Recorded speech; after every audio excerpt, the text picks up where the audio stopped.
First segment tonight, as I start the 2019 version of Shooting from the Lip, a man, Ben Marcum. Ben. Oh, hello. You're, as in the UFO world, they would call you a repeater. Are you into the paranormal by chance? I am. Are you familiar with that term? For abductees. So, yeah, I think I can put it together. Yeah? Yeah. I think You need me to play the X-Files music as you're thinking about that? Yeah, if you could just underscore this segment when you go back through. No, Mulder. This all feels a little familiar. Yeah. It's good to have you back. Thank you. Happy to be back. We did a show a few months ago where the sound betrayed me. Something within all these cables and this board. I don't know I think it was the dongle. I like saying that word, dongle. Always blame the dongle. The dongle. But you were helping me today, kicking off 2019, my output cord that I have, cable that I have from the mixer to my phone for audio is no good. Fortunately, I had a second one. Yeah, it's you would think that after my time doing audio, those problems wouldn't still follow me, but they do. Yeah, so it's me. It's all me. Because you mentioned some of your audio background. I want to talk about that. But again, welcome to the show. Thank you. Great photographer, local photographer. You're not just local. You've branched out outside of the... My camera travels easily, so Yeah. I'll go. Anywhere somebody wants to bring me out, I will go. Let's take us down memory lane. When did give us a little bit of background? Because you Louisville guy. I'm a Louisville guy. Yeah. Roll with it. So I was born and raised here. In my early high school career, I actually moved to Indianapolis and lived between Lafayette, Indiana, and Indianapolis for 8 Isn't that years. Purdue territory? Yeah, I dropped out of Purdue once. And Once? Well, yeah, I dropped out of another college later. So, two-time college dropout. I think I was majoring in Mario Kart at Purdue and doing quite well. Mario. But yeah, it's the good classes. But then I moved back to Louisville in 2000 and ended up starting to work at Actors Theater of Louisville and had a good long run there and had an early midlife crisis and left my full-time job and picked up a camera in like a responsible person would do. Actors, Actors Theater. That's a pretty reputable place here in town. Yeah. What was all you just? What was it? What were you doing there? So I started out there as a technician board operator. So I ran the shows. I'd been already designing shows in Indianapolis and surrounding areas for a couple of years when I moved back here. Went to Actors and started, without a college degree, I had to work my way up a little bit differently than somebody coming in with a master's or what have you. So I did 2 years as a board op, and then I became the assistant sound designer, and then that changed over to associate sound designer, which basically meant I was designing as many shows in the season as the resident. He just got a bigger check than me. It's bullshit. No comment. Then I ended up running the sound department and still designing shows. So I had a good long run there and had a good time. Got to world premiere a lot of plays and stuff. It was cool. When you see my setup here, you like are you biting your tongue like lip like he could do it a different way? Because we could talk. I don't have an ego, so I'm definitely welcome to suggestions or. It's working. It is working. And together we found the bug, and by process of the whole elimination. But that's how you do it on a big system too. It's all process. Something goes wrong on one of those, and you start at one end and you start working through. It's just a bigger with more lights and buttons. So he helped me out here, get me right heading into this new year. So I guess I'm looking. You've been specializing in headshots for actors and professionals since 2013. Correct. So between the 2000 and 2013, any type of event, milestone before we get into the photography part that you encountered during those 13 years that you want to share? At Actors Theater and life in general. Between 2000 and 2013, I got married and been married. That's a big deal. Yeah, she's awesome. Been married for 10 years. It would be Mrs. Marcum, right? No. She did. She kept her last name. Her okay. her last name is still Fleming. Okay. And For professional reasons? and she's got various reasons. Witness protection? I'm not at liberty to speak about it. Okay. No, but she's got her reasons and stuff. But she's also, we met at Actors Theater of Louisville because that's one of the few professions where you can still meet somebody and then marry them, and still work there. Gotcha. And but now she runs a successful business as well, building wigs for Santas and cosplayers and historical. For real? Yeah. She sounds like she would be a great guest. She is awesome. We'll talk. Yeah, absolutely. Yeah. So, this is not what being an adult is, but we do it anyway. But So overrated, is it? but right. But no, like major events, I don't know. It all kind of blurs together. No kids, just cats. Yeah. How many? We have currently 3. Talk of puppy keeps coming up. Hoping that doesn't happen tomorrow, but Your call, her call. Probably more hers, but I could probably be swayed if the wind was in the right direction. There you go. So, I guess go back to 2013. You dive into the photography world, if you will. Yeah. You are this training program. I guess that was about the 2013. Were you involved in this Peter Hurley's training program? What's that about? Yeah, and so basically what happened and what got me started with a camera. When I left Actors Theater, I was actually doing website design for stuff and thought that's what I wanted to do, and I was wrong. But somebody needed a headshot and some product stuff for a website, and I was like, I'll buy a camera. It's not a big deal. And I took a film class in high school, and it'll be a tax write-off, and then I can take pictures of the dog. It'll be excellent. And then I was like, well, I'll do headshots too. I can make a little side money. How hard can it be? And then I did it, and it's hard. It's hard, to do it and to do it right. Like my first headshots sucked. And so I think I actually Googled one day, how to take a good headshot or something ridiculous like that. And I found Peter. And I was like, well, this guy seems to know what he's talking about. And then World renowned. He's a great headshot photographer and author and teacher, and he's Olympic sailor. He does a little bit of everything. So I found him and got hooked up with his training program. And where's he located? New York. Okay. Yeah, and started pushing and training, and I decided to really focus down on it. I did what a lot of photographers do when they pick up a camera and decide that they're going to be in business, and went, I'll shoot whatever. Families, babies. We'll do your wedding. I shot candy for somebody. They were making homemade candy to sell. I was like, I'll shoot your candy. Yeah. Anything. It was important to them. It was. Right. Exactly. But at that point, you kind of become a, jack of all trades, master of none. Okay. And there was a lot of other stuff going on in the Louisville community at that point too. Like the, guys like Clay Cook and Antonio were really pushing and doing really good work. Pantoja. Are you cool with him? I would try to say his last name, and he was on a few weeks ago. And out of respect, I won't butcher it because I just Antonio. Sorry, I'm just gonna go with Antonio. Yeah, Love fine. you, brother. So, there was a lot of good work, and I was going, okay, so that's what a professional photographer, that's what it means. And I was trying a lot of stuff, and I found myself going a lot, I just don't care. Right. It's like, so I then went, you know what, I like doing the headshots, I like what I'm doing, so I'm just going to focus down on that. I'm just going to go specialized in it.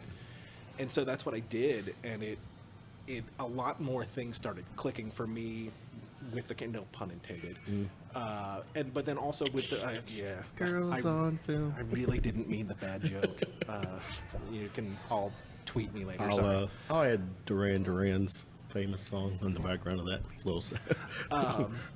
So it started I started figuring more things out, and the business started going better, and it's just it was all kind of downhill from there.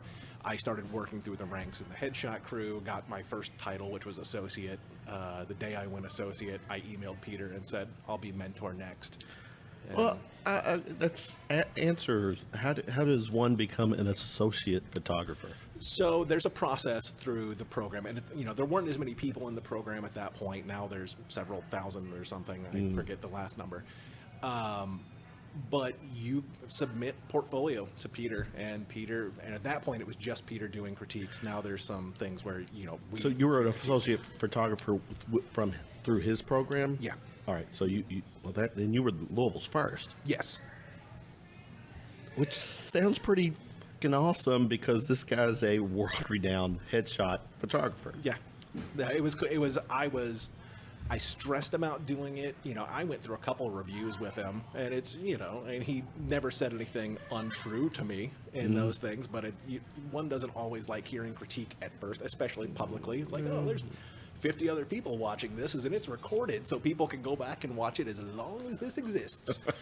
And tough love. Huh? It was tough love, but all deserved. Yeah. And it made me better, and and now Peter's a friend too, so which is super cool. Even better. He calls and busts my chops on the rig. That's cool. So since I guess 2013, you've been doing this.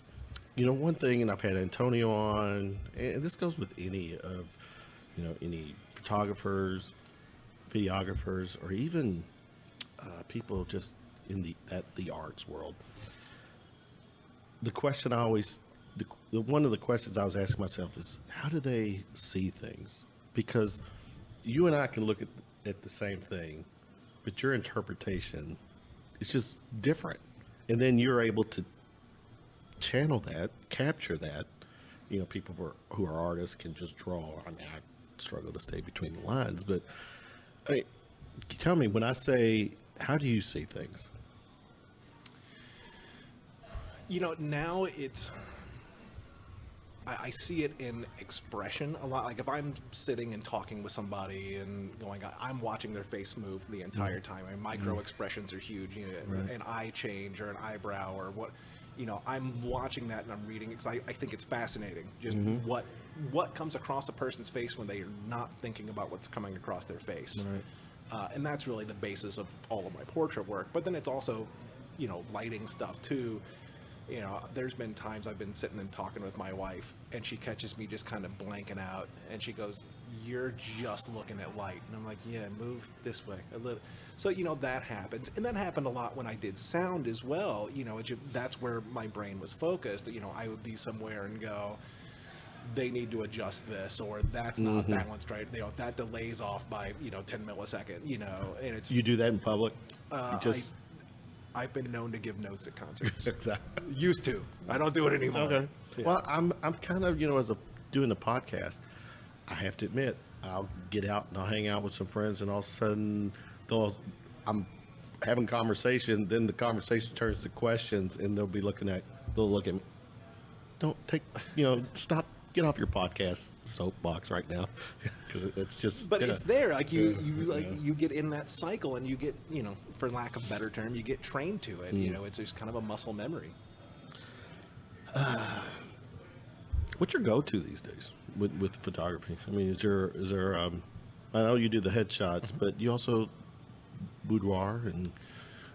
It's portraits in general. Okay. I use the term boudoir for some of the stuff that I'm doing.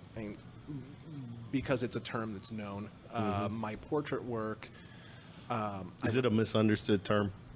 Not necessarily. I think there's different versions of things, and so no, I don't think misunderstood. Okay. Just variations on a theme. Fair enough. But like my portrait work, I say it kind of ranges from Vanity Fair to painterly to boudoir, and I tend to do a little bit, and I'm going to finger quote for all of those of you not watching the video, a more artistic take on boudoir, which isn't me trying to take a crap on any other thing. I just don't know how else to describe it because I suck with words. Good thing I'm on a podcast.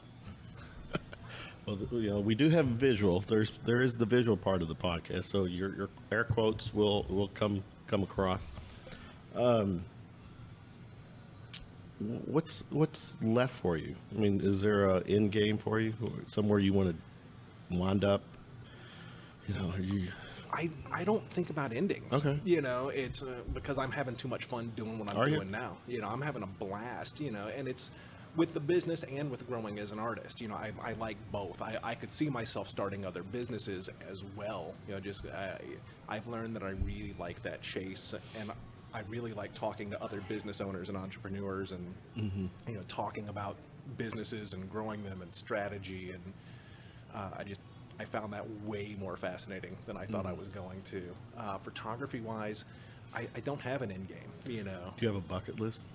Do you have a who's who? Some people that, you know, for you, if you said, I want to get a picture of, you know, your bucket list would be, say, the president, whoever the president, in this case, Trump. I mean, I guess it's possible, but I mean, what is your serious bucket list that you go, I am going to get pictures, headshots, something of this particular person? I would love to get Patrick Stewart. I think Sir Patrick would be great. You are a little geeky guy, aren't you? I'm a little nerdy around the edges. Is there where does that blur into the reality for you? I mean, I don't know so much that there's a blur. I just kind of live it. Okay. I mean, there may be an elder wand sitting in my bedroom. I don't know. What's that in there for? Strictly just magic. Just magic. But who else would I do? I mean, if is there an on or off switch on that? So if you turn it on, what does it do? Something? Plead the fifth. Please. But no, and who else? Actually, Patrick Stewart. There was a great video with him the other day doing country and western songs. This whole video, It's a commercial. He's in it. Is it a commercial? He's on? It's like a commercial spoof, I think, but it was hysterical. So if, you know, right. I'm putting Patrick. So Stewart that's you know, the Patrick Stewart Trekkie guy, or Patrick Stewart just all together. Well, he's just a fascinating human. Right. You know, for all of his acting stuff that he's done, and his, you know, I'm hoping that his online persona is actually, you know, lines up with who he is as a real, and he doesn't strike me as the kind of human that would BS that. So I think he'd be fun. I don't know, and that's a male. Give me a female. Do they have to still be alive? Oh no, we're realistic. They should, because they're on your list. Unless we get access to a time machine or something. Yeah, because, like, you know, if I could go back, like, Madeline Kahn would have been a hoot. Who out there now? I don't know. Let me ponder. It'll hit me by the end of this. I'm gonna go with that. Yeah. Ben Marcum hanging out with me tonight. New Year's. Did you have a good New Year? I did have a good New Year. You and the wife. Me and the wife. You'll go anywhere, get out, or we hung out with the family. Other photographers? No, just the family, and you know. But I'm also not hip, so like I wasn't up at midnight. You know, You were asleep before midnight. Oh hell yeah! Well, until all the guns started going off in my neighborhood, and then I was up. You woke back up. But no, I had dozed off beforehand. You're younger than me, young man. You know, keep it. Yeah, but I'm not cool. No, I had to work the next day. Okay. And, you know, it is kind of a New Year's because what was that, a Monday night? So Tuesday, some people. Yeah, you know. And that whole between Christmas, New Year's, that eve, during the beginning of the week, it's like just throws your week out of whack because I want to associate with a Saturday, Sunday, right? Same. Well, and it's like we'd had a really busy holiday season as well with family events, and we host events, and then I help mom do other events and stuff. So we'd been running a fair amount. So I was at the end of my rope a little bit. Gotcha. That's the excuse I'm going to use. Did you? Are you a resolutions guy? I am not a resolutions guy. It's I find people don't stick to, at least me. It's like I didn't stick to it. I did a Facebook post the other day. You saw it. Going. I didn't write down resolutions or Bring it. I did save that. Yeah. I was going to bring it up with your Facebook. Share with your quote. So no, and it's a lot of groups that I'm in, and some other people that I talk to. Asking, have you written down your 2019 goals? And I was like, no, I didn't write down goals. I wrote down spoilers. It's a great response. Thank you. And it's goals are great and all, but unless there's action and drive behind it, it's just fantasy. And it's like, no, there are things I'm gonna do, but I'm gonna do them. Right. So, somebody said to me, they're like, oh, isn't that kind of cocky? And I was like, no, not really. It's just like, I know I'm doing it, or... Well, my response would be like resolutions. To me, resolutions can be kind of a sign of arrogance, because you're really going to throw out a list of things that you say you're going to do. I mean, are you really going to do it? Right. Yeah. So, and if some people do, that's great. That works for them. I'm just like, no, I don't want to just go, oh, I'm going to think about doing this. Like, no, if I say I'm doing it, I'm doing it. And if I don't get it done in 2019, I'm going to keep pushing, you know. It's like, there's things I want to do. So. Yeah, I was asked about resolutions, and no, I'm the same way. No, I'm kind of I want to, continue to love and care for those close to me. I want to be respectful to everybody, and spread some good karma. But at the same time, too, I have no problem shaming bad people or stupid people as well. I've found as I've gotten older, I've been doing the self work or whatever, I just try to avoid them anymore, and just I'm getting all owl huggy, crystal smoky, I guess. No, but bring it. it's I find myself just wanting to go the other way and go, I just don't want the negativity in my life. I'd just rather be around people who, Same thing. Good energy, and Right. I believe in what you put out to the world comes back to you, And with the, we touched on this before we got started. I was asking you about some things on or off the table, and politics right now more than ever. Our fellow man, we're so divisive. Yeah.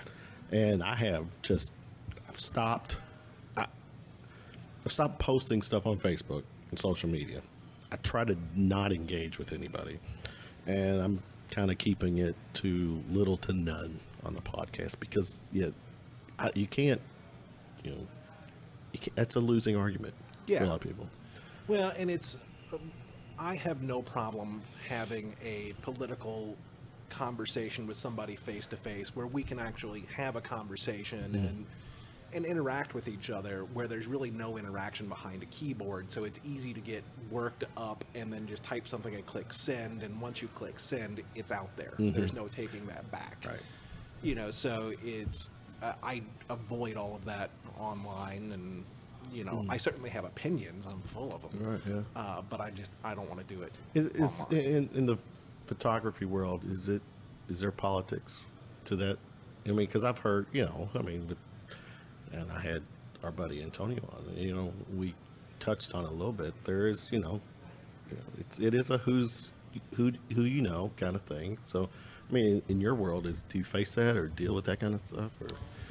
I mean, yes and no. I mean, I think every industry has that to a degree as well. I mean, it was certainly that way in the theater world. I was talking to a young actress about this today. It's like, I got my job at Actors Theater because of a stage manager I worked with in Indianapolis, who is then living down here. So it's always kind of who you know, and of course, relationships and all that good jazz. And, I'm not really dealing with any, at least in the industry politics with things.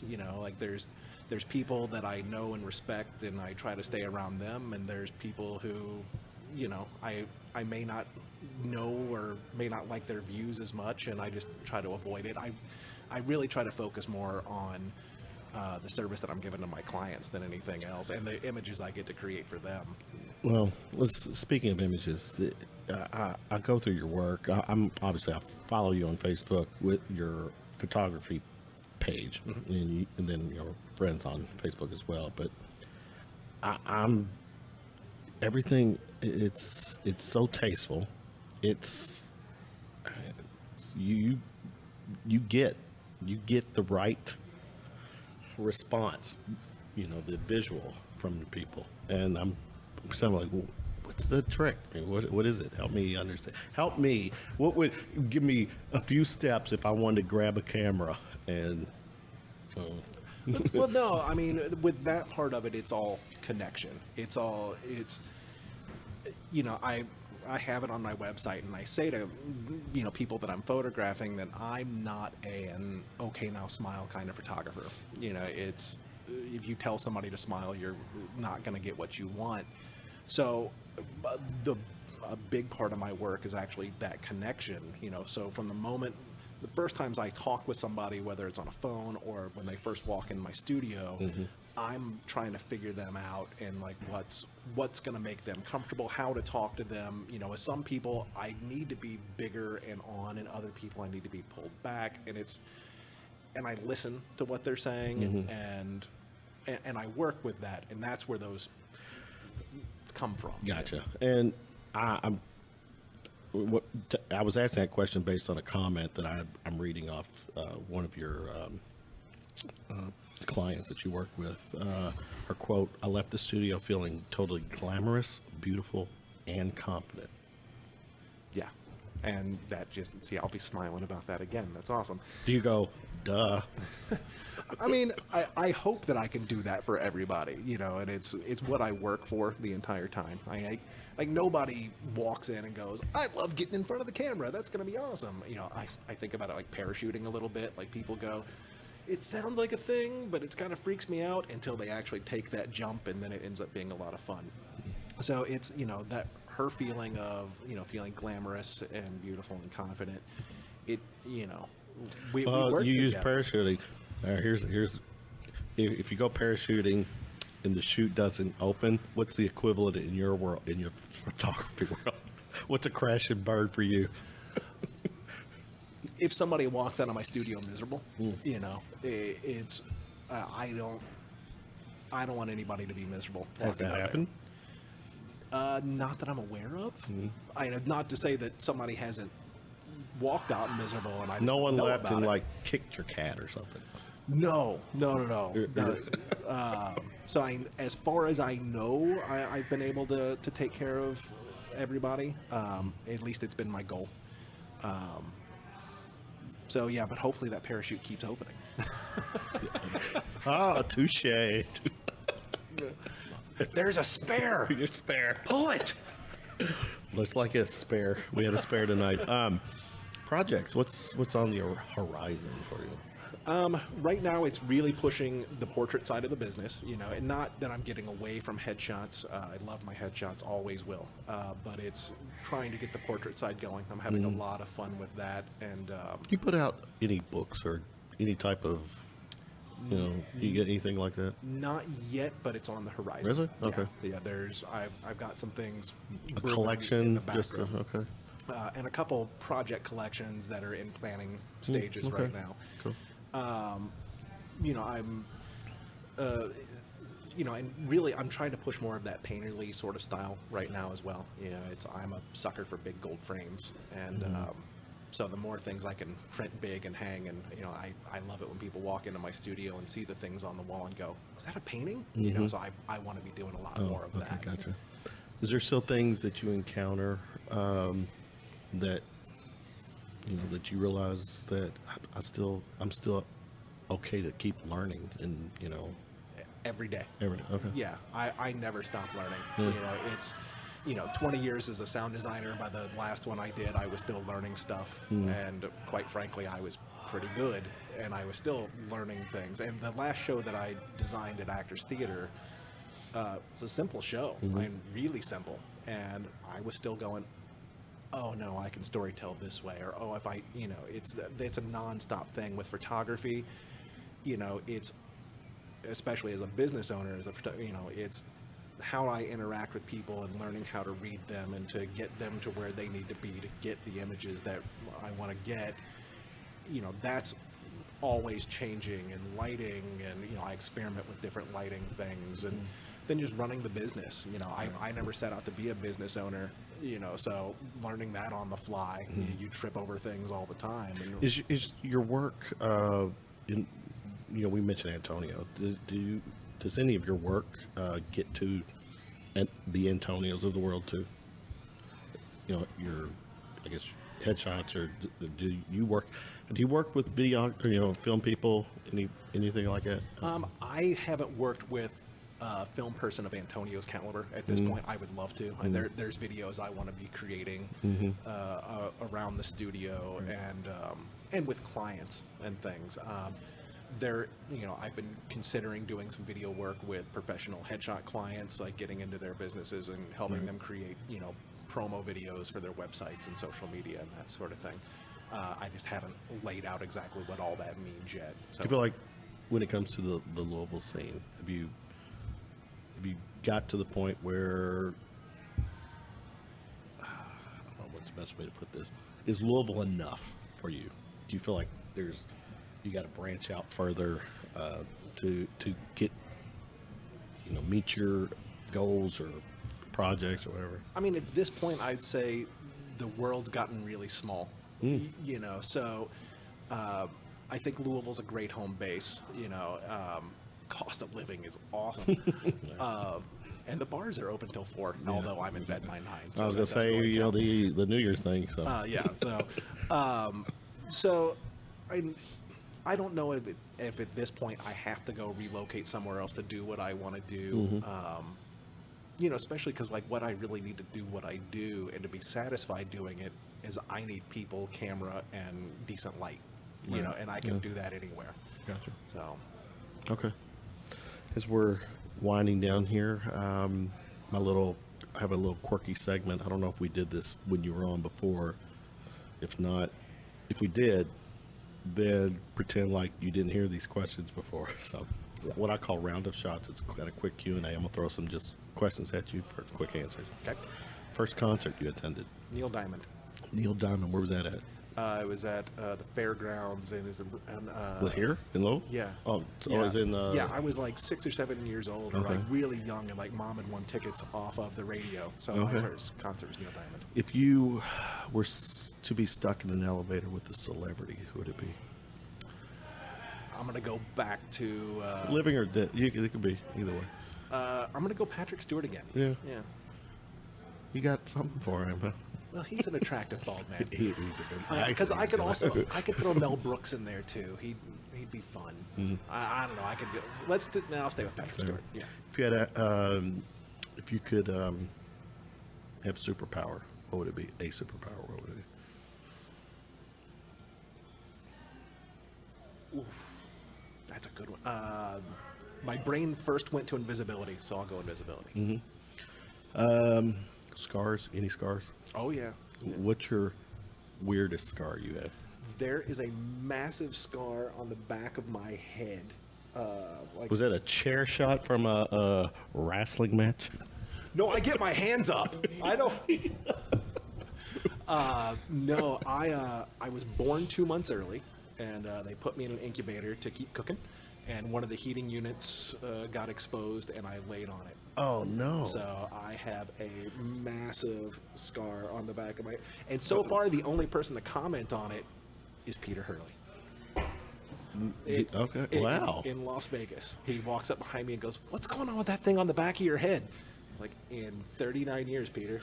What happened? Did the nurse started smelling smoke, or what? Evidently, like a bunch of alarms. I don't remember it. The alarms. So all of a sudden, the sprinklers come on. It smelled like something's cooking. But no, evidently, like alarms and sirens and. Do you smell what the bin is cooking? He smells a little overdone. Let's see. Pet peeves. Give me a pet peeve. What during your work, with your work? Pet peeve with my work? Yeah. I know something's got to just bug the. Oh no, a lot of things bug me. I'm an irritable person. No, it's people who don't read the information that I give them. Mm-hmm. Yeah, that would be one. Gotcha. You want to name anybody? I plead the fifth.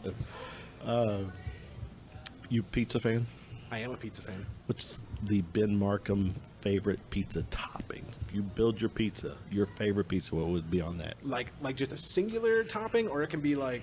Oh, toppings, whatever. Your perfect pizza is what? I'm like pepperoni, sausage, burger, green pepper, onion, mushroom. Yeah. Sometimes Canadian bacon. Gotcha. Oh, yeah. So, but so like I was a vegetarian for 15 years of my Really? life, from like age 15 to age 30, and 15? You really? yeah, Really?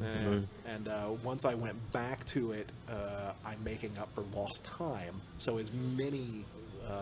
So you eat like multiple meats. Yeah, you got to get them all in there at once. It's like I gave you guys a 15 years break. Come on. If you had access to a time machine and you can go anywhere in the past, to observe, you're not going to go back and change the past. You're going to observe some time frame. Where would you go? Rome. During like They're the Rome. It's like the heyday. It's like the birth of civilization and all that good stuff. And so many things came out of that. That we are still living on today, or the foundations of. So to kind of see where all of that started. Gotcha. I've got, like, with me, there's 3 questions with life that I would like to know the answers to before I pass on. 1, is there truly a God? Facts, proof. 2, what happens when we die? 3, are we alone in the universe? Give me 1 question that you need to know before you exit stage left.